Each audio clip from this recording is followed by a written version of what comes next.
তোমার বাবার জন্ম সার্টিফিকেট আগে দেখাও, না দেখাতে পারলে বাংলাদেশ যাও। বিজেপির জন্ম ৭৮-এর পরে, তাই SIR করে তাড়াতে হলে আগে বিজেপিকে এবং শুভেন্দুকে তাড়াতে হবে। বিজয় সম্মেলনী মঞ্চ থেকে শুভেন্দুকে আক্রমণ সুদীপ লাহার। এখন কি বলছে? এনআরসি হবে, SIR হবে, বাংলায় নাকি এনআরসি হবে, SIR হবে। আর কালকে হাম্পিং ডাম্পিং বলেছে 1 কোটি লোকের নাম বাদ যাবে। আরে আমি বলি আগে তোমার বাবার জন্মের সার্টিফিকেটটা দাও, যদি না দিতে পারো আগে গিয়ে ভারতবর্ষ থেকে বাংলাদেশ চলে যাও।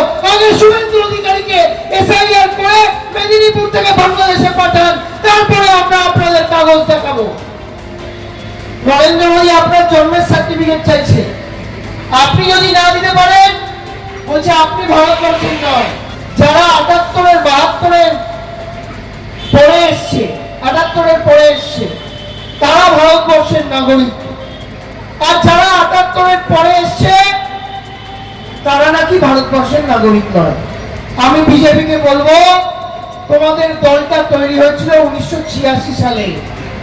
৭৮-এর পরে সবার প্রথম যদি কাউকে এনআরসি করে বাদ দিতে হয়, আগে সবার প্রথম ভারতীয় জনতা পার্টিকে দেশ থেকে বেআইনি ঘোষণা করতে হবে, তারপরে বাংলার লোকের দিকে তাকাবে।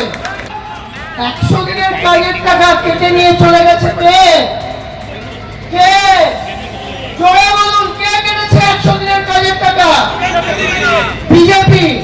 যে বিজেপি 100 দিনের কাজের টাকা কেটেছে, যে বিজেপি আপনার আবাসের ঘরের টাকা কেটেছে, যে বিজেপি আপনার জল জীবন মিশন, জল স্বপ্ন প্রকল্পের টাকা কেটেছে, সেই বিজেপির বিরুদ্ধে 2026-এ পূর্ব মেদিনীপুর জেলায় বিজেপি যাতে ঝান্ডা বাঁধার লোক না পায়, তার জন্য